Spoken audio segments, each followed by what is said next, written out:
गौतम बुद्ध और माता गौतमी की कहानी। गौतम बुद्ध और माता गौतमी की प्रेरणादायक कहानी। बहुत समय पहले भारत में एक छोटे से राज्य में सिद्धार्थ नामक एक राजकुमार का जन्म हुआ। वह बहुत बुद्धिमान और दयालु थे। समय के साथ सिद्धार्थ ने संसार की असारता को समझा और सत्य की खोज में घर छोड़कर सन्यासी बन गए। उनका उद्देश्य था जीवन के दुखों का समाधान खोजना। वर्षों की तपस्या और ध्यान के बाद उन्होंने बोधि वृक्ष के नीचे ज्ञान प्राप्त किया और वह गौतम बुद्ध कहलाए। एक दिन एक वृद्ध महिला जिसका नाम गौतमी था, गौतम बुद्ध के पास आए।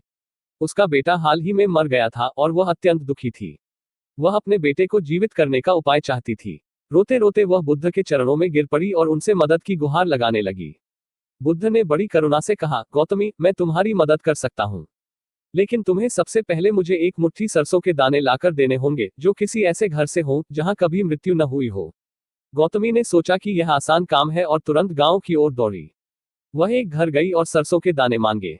घर वालों ने खुशी खुशी दाने देने को कहा, लेकिन जैसे ही गौतमी ने पूछा कि क्या इस घर में कभी कोई मरा नहीं है, तो उन्हें बताया गया कि उनके परिवार में भी किसी की मृत्यु हो चुकी है। यह सुनकर गौतमी दूसरे घर गई, लेकिन हर जगह उसे यही जवाब मिला कि मृत्यु तो हर घर में होती है। दिन भर घूमने के बाद गौतमी को यह सच्चाई समझ में आई कि मृत्यु अटल है और कोई इससे बच नहीं सकता। वह गौतम बुद्ध के पास लौट आए और बोली, भगवान, मुझे सच्चाई समझ में आ गई है। मृत्यु जीवन का अभिन्न हिस्सा है और इसे स्वीकार करना ही जीवन का सत्य है। बुद्ध ने मुस्कुराते हुए कहा, गौतमी, तुमने सच्चाई को समझ लिया है। संसार में दुख और मृत्यु अटल हैं, लेकिन उनके प्रति सही दृष्टिकोण अपनाने से हम दुखों से मुक्त हो सकते हैं।